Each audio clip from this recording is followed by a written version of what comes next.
तो आज के इस वीडियो में हम स्टार्ट कर रहे हैं हिंदी के मोस्ट इम्पॉर्टेंट और सिलेक्टेड क्वेश्चन, जो कि ये जो है प्रीवियस ईयर क्वेश्चन है। यहाँ से बहुत सारा एग्जाम में जो है क्वेश्चन बन चुका है।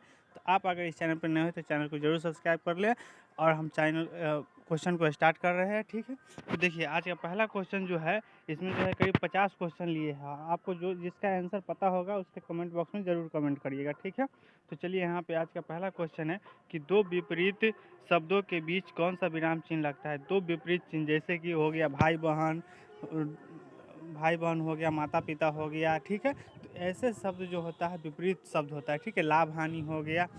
तो ऐसे शब्द के बीच में जो है कौन सा शब्द लगता है, चिन्ह लगता है। तो आपका करेक्ट आंसर हो जाएगा योजक चिन्ह लगता है। जैसे कि माता और पिता और बीच में जो है डैश के चिन्ह देते हैं, उसको क्या कहते हैं, तो योजक चिन्ह कहते हैं। उसके बाद देखिए यहाँ पे अगला क्वेश्चन है कि सामाजिक पदों यानी कि पुनरुक्त युग्म शब्दों के मध्य प्रयोग किया जाता है। यानी कि समासिक शब्दों के मध्य यानी कि बीच में जो है किसका प्रयोग किया जाता है। तो आपका करेक्ट आंसर जो हो जाएगा इसका योजक चिन्ह का प्रयोग किया जाता है। और यहाँ पे जो है तीसरा नंबर क्वेश्चन है, हालांकि इसका जो है सीरियल नंबर थोड़ा अलग है, लेकिन इसका जो है कि तीसरा नंबर क्वेश्चन है। ठीक है, यहाँ पे दिया है किसी की कही हुई बात को स्पष्ट करने के लिए वाक्य के अंत में किस चिन्ह का प्रयोग किया जाता है। तो किसी के कही हुई बात को जो है वाक्य के अंत में सीधा से मतलब है कि जो वाक्य के अंत में जो है किसका प्रयोग किया जाता है। तो आपका करेक्ट आंसर जो हो जाएगा विवरण चिन्ह। विवरण चिन्ह आपका करेक्ट आंसर हो जाएगा। इसके बाद चलिए अगला क्वेश्चन की ओर चलते हैं। देखिए 211 नंबर क्वेश्चन है कि किसी अक्षर या शब्द पर विशेष बल देने के लिए किस चिन्ह का प्रयोग किया जाता है। तो विशेष बल देने के लिए जो है वहाँ पे इकरा चिन्ह का प्रयोग किया जाता है। जैसे कि ऊपर में ऐसे दे देते हैं। ठीक है, और उसके बाद जो है अक्षर, तो अक्षर का जो मेल जो है किन किन वर्णों के मेल से होता है। तो यहाँ पे पूछा गया अक्षर के मेल के उच्चारण के लिए जो कि कौन सा शब्द का प्रयोग किया जाता है। तो अक्षर के पर जोड़ दिया गया है। तो यहाँ पे हम इकरा चिन्ह जैसे कि ऊपर में एक वो दे देते हैं, कि आपका करेक्ट आंसर हो जाएगा। ठीक है, उसके बाद देखिए 212 नंबर क्वेश्चन है कि निम्नलिखित में प्रश्न चिन्ह कौन सा है। तो प्रश्न चिन्ह आप सभी को पता होगा, जहाँ पे प्रश्न मार्क यानी कि क्वेश्चन मार्क लगा हुआ था वो प्रश्न चिन्ह होता है। तो आपका correct answer option number D हो जाएगा। ठीक है, उसके बाद देखिए 213 नंबर है कि माता पिता दोनों प्रसन्न थे। इस वाक्य में माता पिता के साथ मध्य कौन सा विराम चिन्ह लगेगा।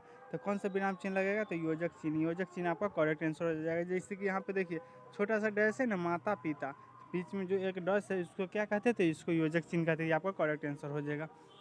214 नंबर क्वेश्चन है कि उसने मुझसे कहा कि मैं आज एक मशीन खरीदी।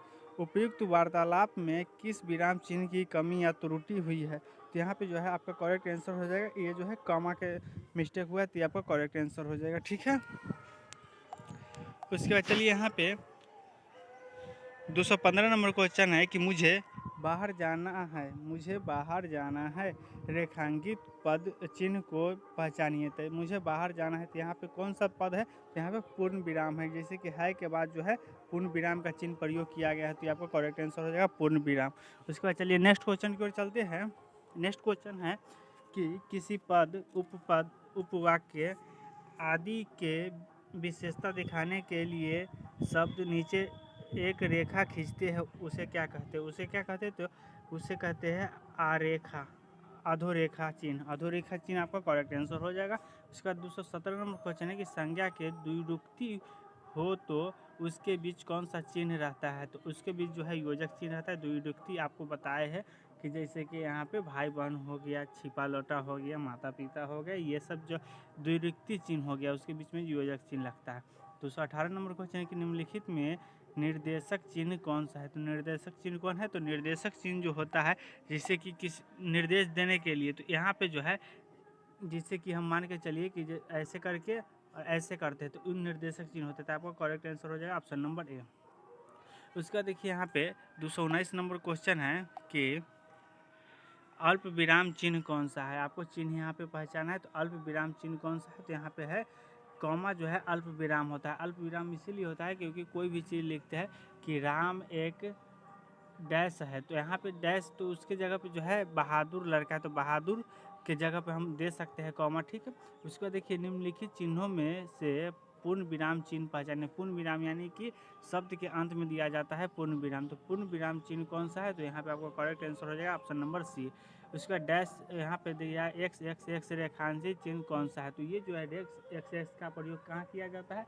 तो इसका प्रयोग जो किया जाता है वो किया जाता है किसी भी चीज़ को, जैसे कि वो लोप चिन्ह के लिए, अश्लीलता के लिए एक्स एक्स एक्स का प्रयोग किया जाता है। तो यहाँ पे लोप चिन्ह उसके जगह पे हम जैसे कि कोई भी किसी को कुछ भी बोले तो वहाँ पे गाली चाहे कुछ भी की जगह पे जो अश्लीलता के लिए एक्स एक्स एक्स का प्रयोग कर देते हैं, तो वो लोप चिन्ह होता है। ठीक है।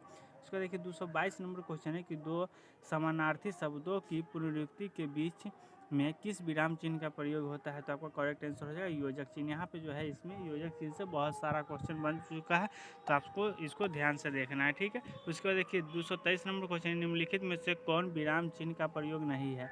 तो निम्नलिखित में से कौन विराम चिन्ह का प्रयोग नहीं है? तो आपका करेक्ट आंसर जो हो जाएगा वो हो जाएगा उपदेशक। उपदेशक आपका करेक्ट आंसर हो जाएगा। उसके बाद यहाँ पे है दोनों साइड जो है ब्रैकेट दिया गया है, तो ब्रैकेट जो है किस विराम चिन्ह का घोतक है? तो आपका करेक्ट आंसर जो हो जाएगा ये कोष्टक है। ठीक है।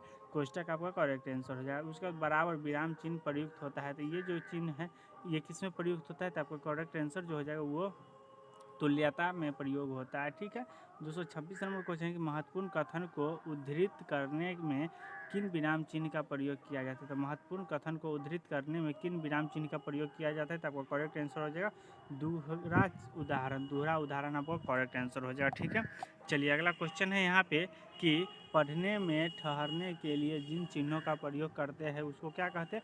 तो ठहरने के लिए जिसको प्रयोग किया जाता है वो होता है विराम चिन्ह। विराम चिन्ह आपका करेक्ट आंसर हो जाएगा। ठीक है। उसके बाद देखिए 228 नंबर क्वेश्चन है कि अनुस्वार चिन्ह का प्रयोग है। अनुस्वार का चिन्ह है, तो अनुस्वार का चिन्ह कौन है? तो स्वर के ऊपर एक बिंदी, स्वर के ऊपर एक बिंदी जो देते हैं उसको अनुस्वार कहते हैं। ठीक है। आप सभी को पता होगा।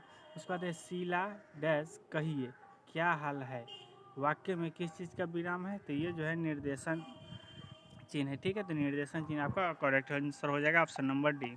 चलिए अगला क्वेश्चन है कि वाक्य को समाप्त करने के लिए जिन प्रयोग किया जाता है, वाक्य के समाप्त करने के लिए जिसका प्रयोग किया जाता है उसे क्या कहते हैं? उसको क्या कहते हैं? तो उसका जो कहते हैं वो कहते हैं पूर्ण विराम। जैसे कि कोई भी शब्द लिखा है लास्ट में जो है पूर्ण विराम का चिन्ह दे देते हैं। ठीक है।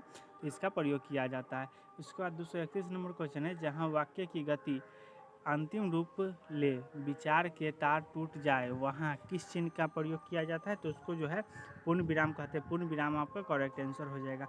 उसके बाद देखिए 232 नंबर क्वेश्चन है कि मनोविकार सूचक शब्दों वाक्य तथा वाक्यों के अंत में किस चिन्ह का प्रयोग किया जाता है? तो वहाँ पे जो है विस्मयादि बोधक का प्रयोग किया जाता है। ठीक है।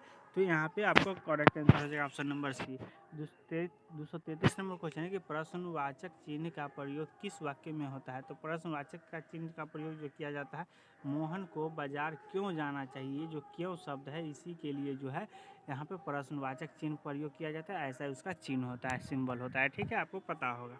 अब चलिए यहाँ पे 234 नंबर क्वेश्चन है कि निम्नलिखित में से कौन सा विकल्प विराम भेद और उसके चिन्ह को सुमेलित नहीं करता है? तो कौन नहीं करता है? तो आपको करेक्ट आंसर हो जाएगा योजक चिन्ह नहीं करता है। योजक चिन्ह का प्रयोग जो होता है ऐसे होता है, लेकिन यहाँ पे देखिए कॉमा दिया गया है, तो ये जो है सही सुमेलित नहीं करता है। ठीक है।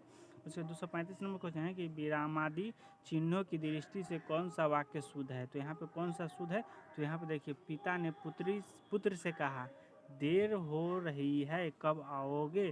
तो यहाँ पे देखिए यहाँ पे कॉमा दिया गया है, यहाँ पे क्वेश्चन मार्क है तो क्वेश्चन मार्क दिया गया है, तो यहाँ पे विवरण है तो विवरण दिया गया है। यहाँ यानी कि सब चीज़ यहाँ पे जो है सटीकता से दिया गया है, तो ये शुद्ध वाक्य है। उसका देखिए 236 नंबर क्वेश्चन है जहाँ पूर्ण विराम की अपेक्षा कम और अल्प विराम की अधिक रुकना अपेक्षित हो, वहाँ डैश चिन्ह का प्रयोग किया जाता है। तो वहाँ जो है अर्थ विराम का प्रयोग किया जाता है। आपका करेक्ट आंसर हो जाएगा option number C. 237 number question है कि हर्ष, शोक, घृणा, आश्चर्य जैसे भावों को व्यक्त करने के लिए डैश चिन्ह का प्रयोग किया जाता है। तो उसके लिए जो है विस्मयादि बोधक का प्रयोग किया जाता है। आपका correct answer option number A हो जाएगा। चलिए यहाँ पे अगला क्वेश्चन है 238 नंबर की हंस पद किस विराम का एक और नाम है? तो हंस पद जो है किस विराम का एक और नाम है? तो यहाँ पे त्रुटि विराम। हंस पद को जो है त्रुटि विराम कहते हैं। जैसे कोई भी शब्द लिखा बीच में छूट जाता है तो उसको ऐसा हंस पद का चिन्ह होता है और इसका एक और नाम जो है वो है त्रुटि विराम। ठीक है। 239 नंबर क्वेश्चन है, मोहन आज घूमने जाएगा, उपयुक्त वाक्य में कौन सा विराम चिन्ह लगा है? तो मोहन आज घूमने जाएगा, इसमें जो है पूर्ण विराम लगा है, ये आपका करेक्ट आंसर हो जाएगा option number D. 240 number question है कि किस वाक्य में विराम संबंधी विसंगत है? तो किस में है? तो आपका करेक्ट आंसर जो हो जाएगा वो हो जाएगा सूर्यकांत त्रिपाठी निराला डैश। सूर्यकांत त्रिपाठी निराला छायावाद के प्रमुख कवि थे। तो निराला जो है इसके जो है इकराह शब्द चिन्ह से जो है इसको अंदर में रखा गया, तो ये जो है आपका करेक्ट हो जाएगा, आपका correct answer option number A हो जाएगा। उसका देखिए 241 नंबर क्वेश्चन है कि कौन सा विकल्प उदाहरण चिन्ह का है? तो कौन सा विकल्प जो है उदाहरण चिन्ह का है? तो आपका करेक्ट आंसर है पद्म श्री श्रीमती श्यामा चोना। तो ये जो है आपका करेक्ट आंसर हो जाएगा, श्रीमती श्यामा चोना को जो है इकराह शब्द के अंदर रखा गया है। 242 नंबर क्वेश्चन है कि आपने क्या कहा सो मैंने नहीं सुना, वाक्य में अपेक्षित है, तो इसमें क्या है? तो आपका करेक्ट आंसर हो जाएगा एक अल्प विराम एक पूर्ण विराम। ठीक है। तो इसमें एक अल्प विराम है, एक पूर्ण विराम है, तो आपका करेक्ट आंसर हो जाएगा वाह तुम आ गए। इसमें जो है इसके पश्चात कौन सा चिन्ह आएगा? तो इसके पश्चात जो है कौन सा चिन्ह आएगा? तो विस्मयादि बोधक आपका चिन्ह आएगा, तो ये आपका करेक्ट आंसर है विस्मयादि बोधक चिन्ह। उसका देखिए 244 नंबर क्वेश्चन की निम्नलिखित वाक्य में प्रयुक्त पहले विराम चिन्ह को कौन सा कहा जाता है? मैंने समझा वह नहीं आएगा। तो इसमें जो है आपका अल्प विराम चिन्ह का प्रयोग हुआ है, तो अल्प विराम आपका करेक्ट आंसर हो जाएगा। चलिए अगला क्वेश्चन है 245 नंबर कि श्री कामता प्रसाद गुरु के अनुसार विराम चिन्ह को किस भाषा से लिया गया है? तो विराम चिन्ह को जो है किस भाषा से लिया गया है, ये जो है कामता प्रसाद गुरु के अनुसार पूछ रहा है, तो आपका करेक्ट आंसर जो हो जाएगा ये हो जाएगा अंग्रेजी भाषा से जो है विराम चिन्ह को लिया गया है।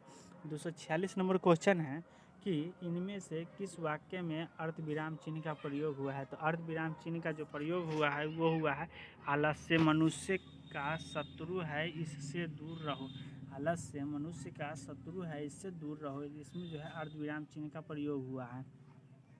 247 नंबर क्वेश्चन है कि मिश्रित तथा संयुक्त वाक्यों में विरोध का भाव प्रकट करने के लिए विराम चिन्ह का प्रयोग किया जाता है, ये जो है आपका अर्ध विराम। ठीक है। मिश्रित तथा संयुक्त वाक्य में विरोध का प्रकट करने के लिए किस विराम चिन्ह का प्रयोग किया जाता है? तो अर्ध विराम आपका करेक्ट आंसर हो जाएगा। ठीक है।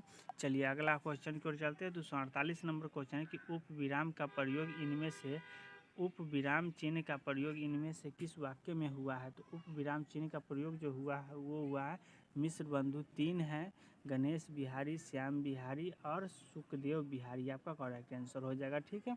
उसको देखिए कि आनंद घर आया, थोड़ी देर रुका और चला गया, इस वाक्य में उचित विराम चिन्ह का प्रयोग होगा, तो ये जो है अल्प विराम चिन्ह का प्रयोग होगा। ठीक है। तो ये आपका करेक्ट आंसर हो जाएगा ऑप्शन नंबर सी।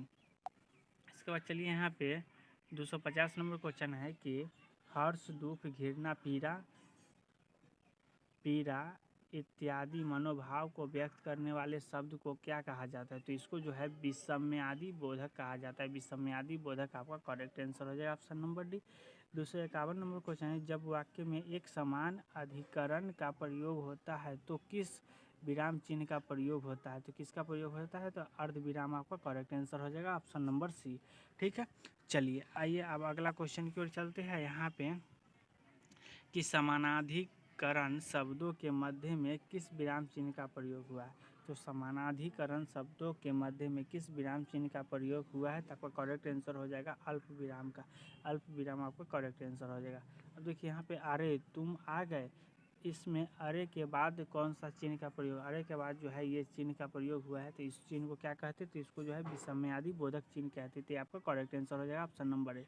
254 नंबर क्वेश्चन कि इनमें से विस्मयादि बोधक चिन्ह कौन सा है? तो विस्मयादि बोधक चिन्ह जो है ये अभी जो जस्ट दोनों क्वेश्चन है यहाँ पे ऊपर नीचे करके, ठीक है, एक जगह चिन्ह पूछा गया, एक जगह चिन्ह के नाम पूछ लिया गया। उसके बाद देखिए 255 नंबर क्वेश्चन है कि जब किसी पद की व्याख्या करनी हो तो उसके संबंध में विस्तार से कुछ कहना हो तो इनमें से किस विराम चिन्ह का उपयोग किया जाता है, तो आपका करेक्ट आंसर होगा विवरण चिन्ह का। ठीक है, कोई भी चीज़ कहना है तो उसको विवरण चिन्ह का प्रयोग करके हम उसका विवरण कर सकते हैं। चलिए अगला क्वेश्चन की ओर चलते हैं। आइए अगला क्वेश्चन है कि इनमें से कौन सा व्यंजन दंत्य ध्वनि है। दंत्य ध्वनि जो होता है तथा दादा वाला होता है, तो वो टोटल जो है दांत के अंतर्गत आता है, तो आपका करेक्ट आंसर हो जाएगा ऑप्शन नंबर बी। ठीक है, ऑप्शन नंबर बी आपका करेक्ट आंसर हो जाएगा। उसके बाद देखिए 257 नंबर क्वेश्चन है कि इनमें से किस वर्ण वर्ग का उच्चारण स्थान कंठ तालु है, तो आपका करेक्ट आंसर हो जाएगा ए जो है इसका उच्चारण स्थान कंठ तालु है। अब देखिए यहाँ पे अगला है कि रामू जो बड़ा खिलाड़ी है कल उसकी टांग टूट गई, इस वाक्य में उचित विराम चिन्ह कौन सा है, तो उचित विराम चिन्ह जो होगा वो कौन सा होगा, तो आपको करेक्ट आंसर होगा अल्प विराम।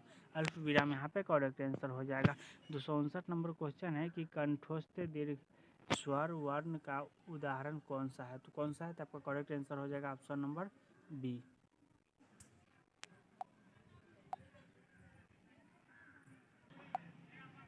अब देखिए यहाँ पे अगला क्वेश्चन है कि कंठोस से दीर्घ स्वर वर्ण का उदाहरण कौन सा है, तो कंठोस से दीर्घ स्वर वर्ण का उच्चारण कौन सा है, तो उदाहरण कौन सा है, तो आपका करेक्ट आंसर होगा औ। औ का जो है का उच्चारण करते हैं तो कंठ और ओष्ठ से करते थे, आपका करेक्ट आंसर हो जाएगा।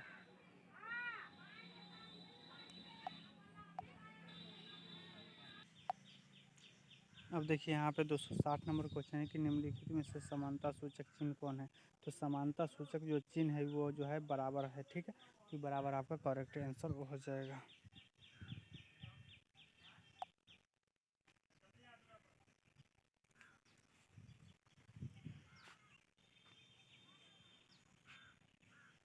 उसके बाद है 261 नंबर क्वेश्चन, तुम्हें पाकर कितना आनंद आ रहा है, वाक्य में उचित विराम चिन्ह कौन सा है, तो उचित विराम चिन्ह जो है विषमयादि चिन्ह है। ठीक है, आह के बाद जो है विषमयादि चिन्ह लगता है, तो आपको करेक्ट आंसर हो जाएगा ऑप्शन नंबर डी।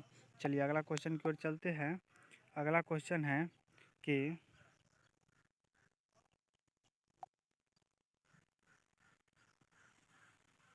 दो शब्दों के बीच प्रयोग किए जाने वाले चिन्ह को क्या कहते हैं, तो दो शब्दों के बीच जो प्रयोग किया जाता है वो योजक चिन्ह होता है, आपका करेक्ट आंसर हो जाएगा ऑप्शन नंबर डी।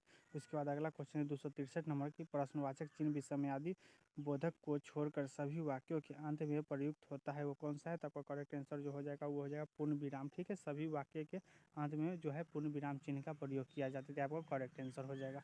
चलिए अगला क्वेश्चन है कि उप विराम चिन्ह का प्रयोग किसके लिए किया जाता है, तो वो जो है आपको करेक्ट आंसर हो जाएगा ऑप्शन नंबर ए। ठीक है, ये उप विराम चिन्ह का प्रयोग किया जाता है। उसके बाद है वाक्य में जहाँ पूर्ण विराम की तुलना में कम रुकना होता है वहाँ किस चिन्ह का प्रयोग किया जाता है, तो वहाँ जो है करेक्ट आंसर है अर्धविराम के। पूर्ण विराम की तुलना में जहाँ कम रुकना होता है वहाँ पे अर्धविराम चिन्ह का प्रयोग किया जाता है। ठीक है, चलिए अगला क्वेश्चन है कि इनमें से किस वाक्य में उचित विराम चिन्ह का प्रयोग हुआ है, तो आपका करेक्ट आंसर रहेगा MABED।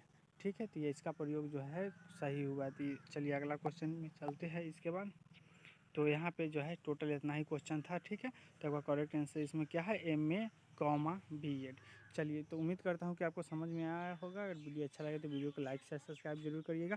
मिलते हैं फिर नेक्स्ट वीडियो में, तब तक के लिए धन्यवाद। आज के लिए इतना ही।